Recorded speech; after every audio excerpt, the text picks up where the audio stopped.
স্বাগতম রাইজ আপোনালোকলৈ নতুন ভিডিও এটা আগবঢ়াইছো। আজি মই উপস্থিত আছো বাইহাটা চাৰিআলি কামৰূপ মহাবিদ্যালয়ত মুখ্যমন্ত্ৰীৰ নিযুত মইনাৰ আঁচনি চাবলৈ আহিছো। ছাত্ৰ ছাত্ৰীয়ে বিভিন্ন অভাৱৰ কাৰণে নাম ভৰ্তি নকৰে, আমাৰ এনৰোলমেণ্ট ৰেচিঅ কমিতে এই কথা সেকেন্ডাৰীটো প্ৰতিফলিত হৈছিল। মাননীয় মুখ্যমন্ত্ৰীক গৈ আমি অৱগত কৰিছো। মুখ্যমন্ত্ৰীয়ে ড্ৰপ আউটৰ বিষয়েও জানিব বিচাৰিছে।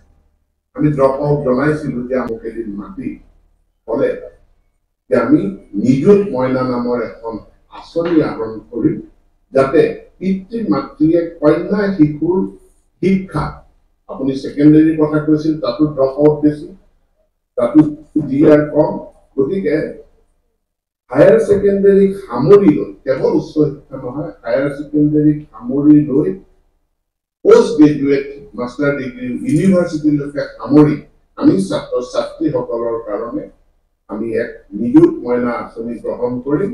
আমি এক আৰ্থিক আমি ইনচেন্টিভ, সাহায্য বুলি শব্দটো তেখেতে ব্যৱহাৰ কৰা নাই, উদগনিমূলক আমি এক প্ৰদান কৰিম। ব্যৱহাৰ কৰিবৰ কাৰণে ঠিক কৰিছিলো। এতিয়া মই মোৰ ল'ৰাজনৰ ওপৰত তাক ব্যৱহাৰ কৰিব পাৰিম। বহুতে মোক প্ৰশ্ন কৰে যে ছাত্ৰসকলক এই আঁচনিৰ ভিতৰত আমি কিয় অনা?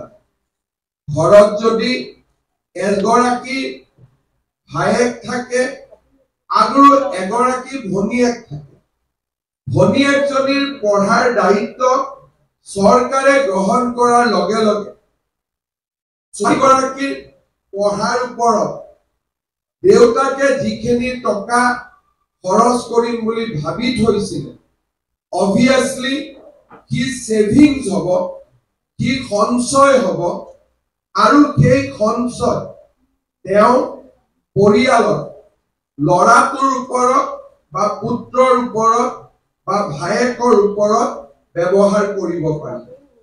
আৰু ইয়াৰ আমি প্ৰভাৱ যোৱা বছৰত দেখিছো যে যোৱা বছৰ উচ্চতৰ মাধ্যমিক প্ৰথম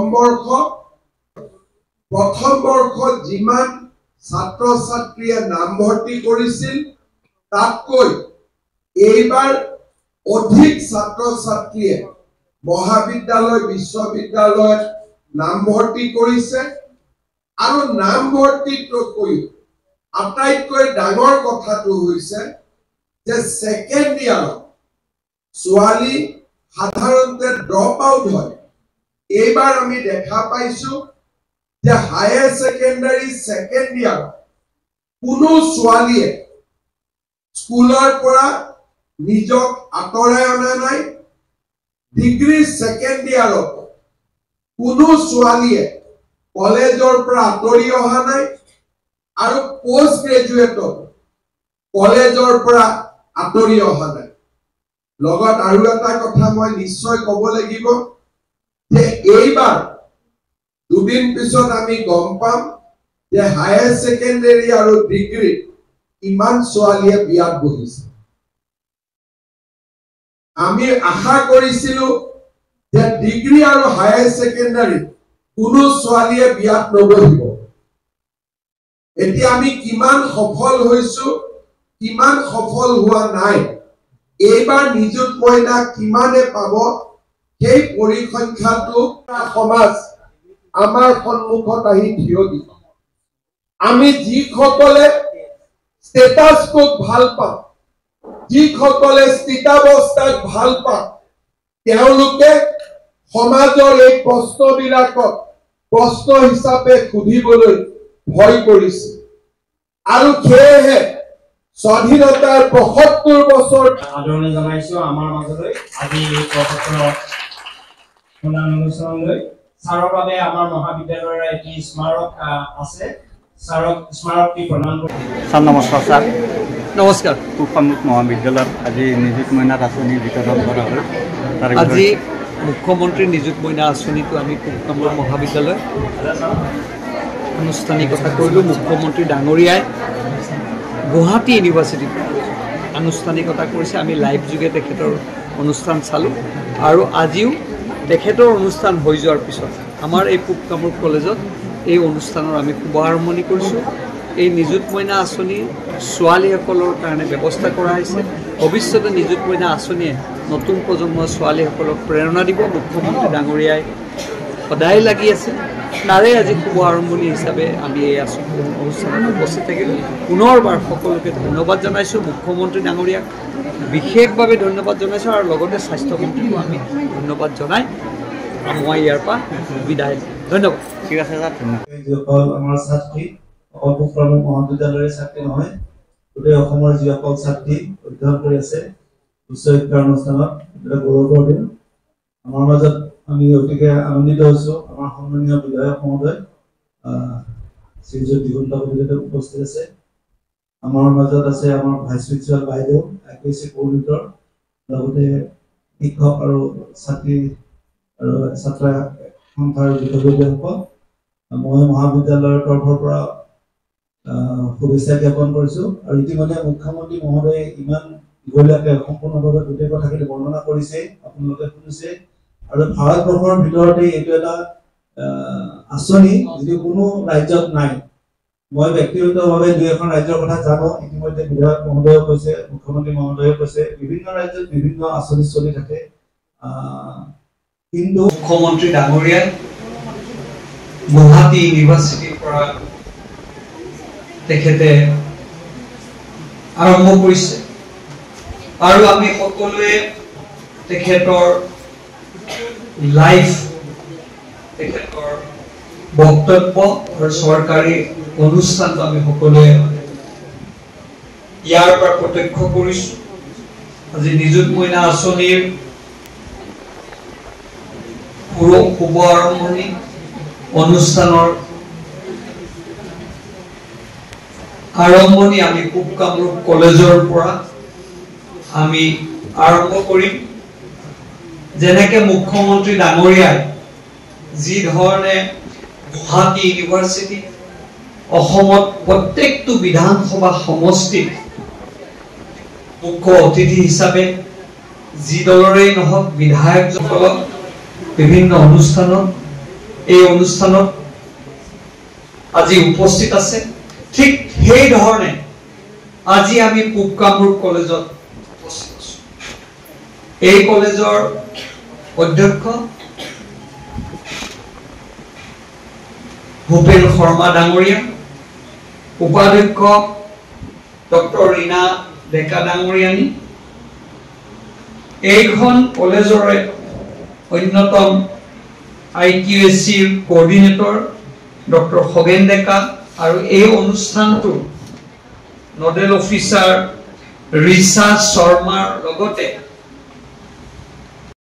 যাব তাত আপোনালোকে আমাৰ প্ৰতিনিধি হাতত ফৰ্মখন ফিলআপ কৰি দিব লাগিব পৰিয়ালৰ যাৰ নামত গেছ কানেকশ্যন আছে গেছ কানেকশ্যন থাকিব লাগিব একেটা ঘৰত সেই কানেকশ্যন থকা নাম্বাৰটো সেই ফৰ্মখনত আমি ফিলআপ কৰি আমি লৈ আহিম লগে লগে আৰু আগষ্ট ছেপ্টেম্বৰ মাহত অৰুণোদয় আঁচনিৰ লগত এই 250 টকা গেছৰ যিটো সাবসিডি দিম বুলি মুখ্যমন্ত্ৰী ডাঙৰীয়াই সিদ্ধান্ত লৈছে এই সাবসিডিটো প্ৰদান কৰা এইটো হল আমাৰ এই আঁচনিৰ মাজত কোৱা কথা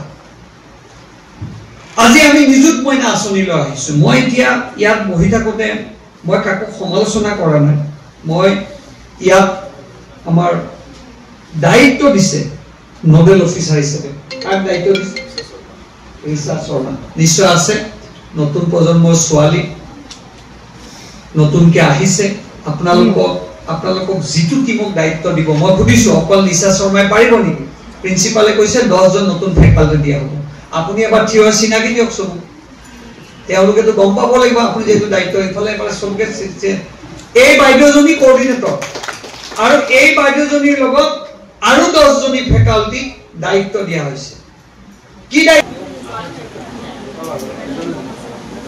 এগৰাকী কৈ আহিবা প্ৰথমতে আমাৰ নিশিতা ডেকা ছাৰ নিশিতা ডেকা এয়া নিশিতা ডেকাই প্ৰথমখনি প্ৰপত্ৰ বিধায়ক মহোদয়ৰ পৰা গ্ৰহণ কৰিছে নিশিতা ডেকাই প্ৰথমখনি প্ৰপত্ৰ গ্ৰহণ কৰিছে তাৰ পিছত আহিব মালবিকা নাথ আজি এখন ফিলাপ মালবিকা নাথক মঞ্চলৈ মহোদয়ৰ পৰা প্ৰপত্ৰ গ্ৰহণ কৰিব। এয়া মালবিকা নাথ, উচ্চতৰ মাধ্যমিক প্ৰথম বৰ্ষ কলা শাখা। চয়নিকা কুমাৰ, এয়া চয়নিকা কুমাৰ বিধায়ক মহোদয়ৰ পৰা প্ৰপত্ৰ গ্ৰহণ কৰিছে। এয়া ৰিয়া ডেকা, ছাৰ ডিগ্ৰীৰ কেইখনমান দি দিলে। মানে মোৰ ওদালগুৰি যাব লাগিব, প্ৰগ্ৰেম আছে, কোনো উঠিব নালাগে ইয়াৰ, জাষ্ট প্ৰিন্সিপাল মোৰ লগত 2 মিনিট বাহিৰত যাব, আপোনালোকে কৰি থাকক প্ৰফেচাৰখিনি, কোনো ওলাই যাব নালাগে, প্ৰিন্সিপাল অকণমান 2 মিনিট কথা পাতিম, বাকী আপোনালোক কোনো ল'ৰা ছোৱালী কোনো ওলাব নালাগে, ইয়াতে থাকক আৰু খুব সুন্দৰকৈ তেখেতসকলে এইখিনি কাম কৰিব, কোনো অসুবিধা নাই। মই তেওঁৰ পৰা বিচাৰিছিলোঁ, তেওঁ সেইখিনি হাতত আমাক সঁহাৰি জনাইছে, তেওঁ ইতিমধ্যে জনাইছে যে আমাক তেওঁ এটা অক্সিজেন চিলিণ্ডাৰ, এখন বেড তেনেকৈ তেওঁ দিছে। তাৰ বাবে আমি পুবকামৰূপ মহাবিদ্যালয়ৰ ছাত্ৰ সন্থাৰ বিধায়ক মহোদয়ক অশেষ ধন্যবাদ জ্ঞাপন কৰিছোঁ। বিধায়ক মহোদয়ৰ বাবে এটা সুন্দৰ হাত চাপৰি লাগে। আৰু লগতে আমি বিধায়ক মহোদয়ক আৰু এটি সামগ্ৰীৰ বাবে অনুৰোধ জনাইছিলোঁ, এখনি এম্বুলেন্স সেৱাৰ যদি তেওঁ যোগান ধৰিব পাৰে সেইটো আমি অনুৰোধ জনাইছিলোঁ। তেওঁ আমাক আশ্বাস দিছে তেওঁ সম্পূৰ্ণ চেষ্টা কৰিব যে আমাৰ পুবকামৰূপ মহাবিদ্যালয়ৰ বাবে তেওঁ এখনি বিনামূলীয়া এম্বুলেন্স সেৱাৰ যোগান ধৰিব বুলি আমাক আশ্বাস দিছে। তেওঁ তাৰ বাবে তেওঁলৈ এটা ডাঙৰ হাত চাপে। এম্বুলেন্স ইতিমধ্যে ভুৱনেশ্বৰ কলিতাই দিছে, মোৰ তাত আছে এখন, ইয়াত বিডিয়াতে থাকে বামাত, সেইখনো আপোনালোকে ব্যৱহাৰ কৰিব পাৰিব, এতিয়া অসুবিধা একো নাই। মেজৰ বেমাৰ হ'লে নোৱাৰিব, মাইনৰ বেমাৰত সেইখন আছে। পিছলৈকে মই চাম যদি আঁচনি কৰবাত মই সুবিধা কৰিব পাৰোঁ, নিশ্চয় মোৰ মনত এটা কথা থাকিব, এখন এম্বুলেন্স, কিন্তু এম্বুলেন্সখন দিয়াৰ লগে লগে এজন ড্ৰাইভাৰ লাগিল, সেই ড্ৰাইভাৰজন লাগিল আৰু মেইনটেনেন্স, ভাল বেয়া দুইটাই আছে। এতিয়া মোৰ যিখন আছে সেইখন আপোনালোকে ব্যৱহাৰ কৰক, মই সেই নাম্বাৰটো প্ৰিন্সিপালৰ হাতত বা ষ্টুডেণ্ট ইউনিয়নৰ হাতত দি দিম, মিনিমাম বেমাৰখিনি সেইখনেদি আপোনালোকে আৰম্ভ কৰক বেমাৰ হ'লে। কলাৰ পৰা ৰিম্পী ৰাজবংশী আনুষ্ঠানিকভাৱে প্ৰপত্ৰ গ্ৰহণ কৰিবৰ কাৰণে অনুৰোধ জনাইছোঁ। বিধায়ক মহোদয়ক আমি অশেষ ধন্যবাদ জনাইছোঁ, আমাৰ মাজত যথেষ্ট সময় তেখেত থাকিল, এটি সুন্দৰ বক্তৃতা প্ৰদান কৰিলে, আগলৈ তেখেতৰ সহায় সহযোগ। সন্ধিয়াত কেনেকুৱা নিযুত মইনাৰ আঁচনিলৈ কেনেকুৱা লাগছে? ভাল লাগছে না? এইফালে ভণ্টি ৰীনা ডেকা বাইদেউক মঞ্চলৈ এইফালে ভণ্টি কেনেকুৱা লাগিছে? IPSC কোঅৰ্ডিনেটৰ ডক্টৰ ফকেশান্তি ভণ্টি কেনেকুৱা লাগিছে নিযুত মইনাৰ আঁচনিলৈ? বিচাৰিছোঁ ভাল লাগিছে না? এইফালে ভণ্টি উচ্চতৰ মাধ্যমিক প্ৰথম বৰ্ষ বিজ্ঞানৰ